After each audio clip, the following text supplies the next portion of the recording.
ఇక మీరేదో స్థాయి గురించి మాట్లాడారు. సరే, మీ స్థాయి ఏంటో నేను చెప్తాను. మీరు అన్నారు కాబట్టి, మీరు స్థాయి అన్నారు కాబట్టి,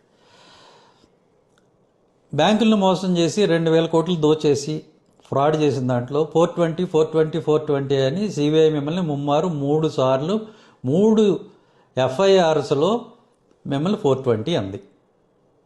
అది మీ స్థాయి. మీ స్థాయి అది. 2 కేసుల్లో ఛార్జ్షీట్లు వేసింది. అంటే మీ మీద ఉన్న అభియోగాలు మాత్రమే కాదు, అవి రుజువయ్యి, నేరం రుజువయ్యి మీరు శిక్షకు పడదగ్గటువంటి మెటీరియల్ ఉందని చెప్పి 2 ఛార్జ్షీట్లు వేశారు. అది మీ స్థాయి. 2 ఛార్జ్షీట్లు అక్రమార్జన కేసులో, మోసం కేసులో 420 కేసులు వేసుకొని ఇంకొక కేసు విచారణలో ఉంది. అది మీ స్థాయి. రైట్. మీరు స్థాయి గురించి మాట్లాడారు కాబట్టి నేను చెప్తున్నా. తర్వాత ఇంకోటి అన్నారు, ఏనుగు పోతుంటే కుక్కలు మొరుగుతాయని.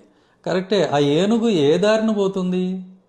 సిబిఐ ఆఫీస్కి ఎంక్వైరీకి పోతుందా, లేకపోతే సిబిఐ కోర్టుకి బెయిల్ ఇమ్మని పోతుందా, రేపు జడ్జిమెంట్ వచ్చిన తర్వాత జైలుకు పోతుందా? ఏనుగు ఏ దారిలో పోతుందో కొంచెం చెబితే మేము తెలుసుకుంటాం.